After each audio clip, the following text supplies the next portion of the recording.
Chers amis, bonjour. Je suis très heureux de vous retrouver aujourd'hui pour une nouvelle vidéo que j'ai eu envie de faire parce que c'est l'évangile qui m'interpelle là aujourd'hui. C'est l'évangile en Saint Luc 10, 38, 42 où c'est l'histoire de Marthe et de Marie que la plupart d'entre vous connaissent déjà très très bien. Un évangile qu'on entend, on l'a déjà tous entendu au moins une fois. Et je voudrais m'attarder simplement sur le terme de nécessaire. Le Seigneur dit, Marthe, Marthe, tu te donnes beaucoup de soucis et tu t'agites pour bien des choses. Une seule est nécessaire. Marie a choisi la meilleure part.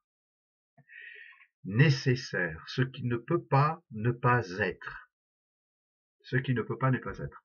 Et lorsqu'on voit le renvoi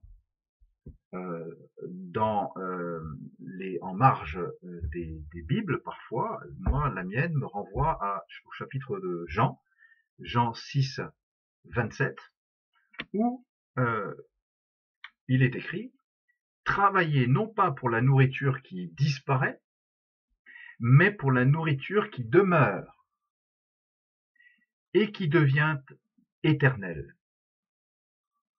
Pour la nourriture qui demeure et qui devient éternelle.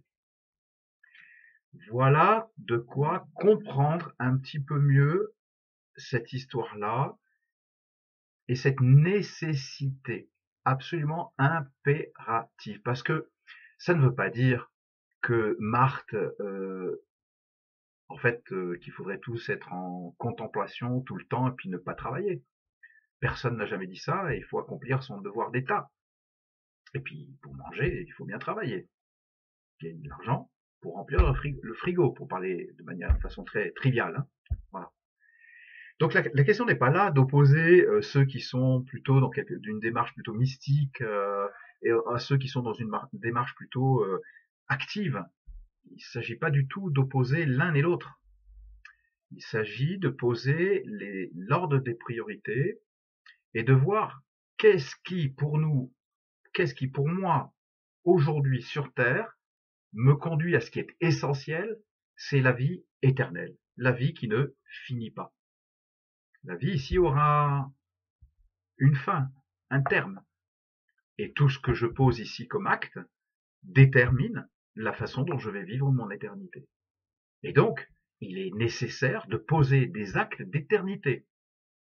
Poser des actes d'éternité. Voilà. Qui sont des actes de charité, d'espérance, de foi. Il faut savoir poser des actes de foi à un moment donné et de confiance. Quand Jésus dit « Vends tous tes biens, donne-les aux pauvres », quand Dieu dit à Abraham « Sacrifie-moi ton fils », quand l'ange dit à Marie « Tu vas enfanter le Christ », tu l'appelleras l'Emmanuel, tu vas enfanter un enfant, tu l'appelleras l'Emmanuel, dont on sait que c'est le Christ. Il a fallu à un moment donné que tous ces personnages bibliques répondent par un acte de foi. Voilà. Les actes de charité, c'est aimer son prochain, comme Jésus a aimé.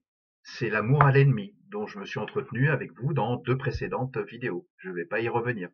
C'est aimer jusque-là. La foi, l'espérance, la charité. L'espérance, c'est espérer contre toute espérance. Espérer que la vie éternelle, vivre dans la perspective de la vie éternelle.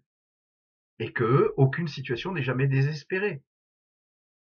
Et que la providence pourvoit toujours. Même dans les situations qui nous paraissent désespérées. Il n'y a qu'à reprendre le livre de Job, par exemple. Alors, la question à se poser là-dedans, c'est quelle est mon attitude? Quelle est mon attitude aujourd'hui dans ma vie? Est-ce que je pose des actes qui montrent quelle est ma véritable priorité? Est-ce que je me lève le matin et je commence à m'activer, vite, vite, vite, parce qu'on a tous plein de choses à faire, ou est-ce que je prends le temps de la prière? Est-ce qu'avant un rendez-vous, je prends le temps de la prière? voyez, c'est ça. Nous sommes dans un temps où nous avons, nous tous, la chance de connaître, en tout cas, d'une certaine manière, de connaître le Christ, qui s'est, en tout cas, présenté à chacun de nous sous une forme différente, hein, mais il s'est révélé à nous. Est-ce que nous passons du temps avec lui pour préparer cette vie éternelle?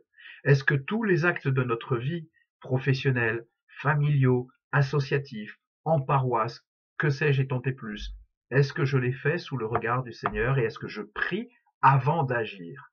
Est-ce que je prie avant d'agir? Est-ce que je mets le Seigneur d'abord dans tous les actes que je vais poser? C'est la question que je me pose et je m'efforce effectivement de pouvoir, avant de m'engager dans une association, dans une activité associative ou dans une activité quelconque qui prend du temps et on se dit, ouh là là, c'est déjà l'heure, donc il faut que je m'y mette, ben non. Et je remarque, et ça c'est mon expérience, que lorsque je prends le temps de poser les choses et de confier cet agir au regard du Christ, les choses, non seulement j'ai pas perdu de temps, mais en plus j'en gagne.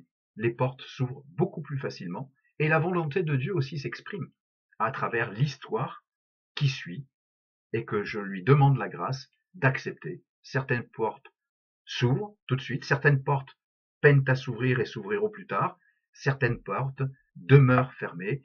C'est ainsi que je discerne la volonté de Dieu et il y a des choses que je peux vouloir et qui n'entrent pas dans le plan de salut de Dieu. Voilà. Donc, je vous invite tous vraiment à rentrer dans cette prière active, à se mettre en présence du Christ, qui est la chose prioritaire, nécessaire, avant de poser tout acte. Voilà. Merci de m'avoir écouté. Je vous souhaite une belle journée ou une bonne nuit, ça dépend où vous êtes et l'heure à laquelle vous écoutez cette vidéo. Que le Seigneur nous bénisse et nous garde et qu'il nous conduise tous à la vie éternelle. Amen.